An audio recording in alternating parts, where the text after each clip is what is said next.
Time is now 6:39 this morning. We want to take you to Houston, Texas, where storms rolled through last night. This is video from Bush Intercontinental Airport. The National Weather Service reported that there were trees down across the Houston area. But get this, it also noted a record last night. As storms moved through, one gust at Bush Intercontinental was clocked at 97 miles an hour. 97. That's the strongest they have ever seen at the airport. And yes, that is even stronger than Hurricane Ike was for them in 2008. Back then, they gusted to 82 at Bush Intercontinental. So a rocky night out west. Here we go with a live look at downtown, or not downtown, excuse me. There is the Georgia National Fairgrounds in Perry, looking at overcast skies, 70 in Macon and in Warner Robins. Cochran and Eastman, 71 in Rochelle this morning, 69 in Gray and 67 in Forsyth. We are seeing some showers out there where we're not seeing rain. It is still humid across central Georgia this morning, 69 in Macon. That's the dew point. So anytime we get values like that, yes, we are looking at a sticky atmosphere.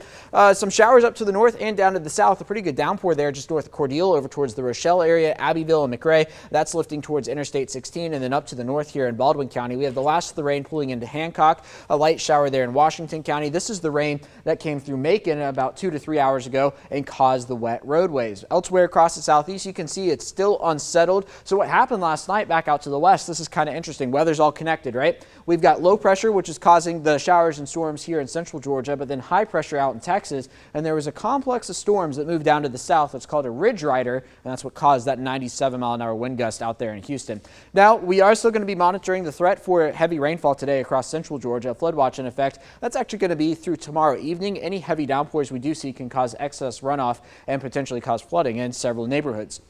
So let's check out Future View today. Isolated showers through the morning hours into the afternoon. I think we mix in a few storms. But like yesterday, I'm not really too concerned about a severe weather risk. It's just the lightning potential that we could see across central Georgia. Just a reminder that if you can hear thunder, you are close enough to be struck by lightning and not a time to be outside. Anything we do see will be gone tomorrow morning. Before we get to tomorrow afternoon, I think we see less activity tomorrow afternoon than we do today. Still looking at the possibility of showers and storms, though. And then on Saturday, even less compared to Friday. You can see just a couple blips there on the radar. In fact, it wouldn't surprise me to see a couple communities touch 90 on Saturday. Still mostly dry on Sunday. On into next week, it does look like Monday has the potential to be a wetter day for us, especially according to the Euro.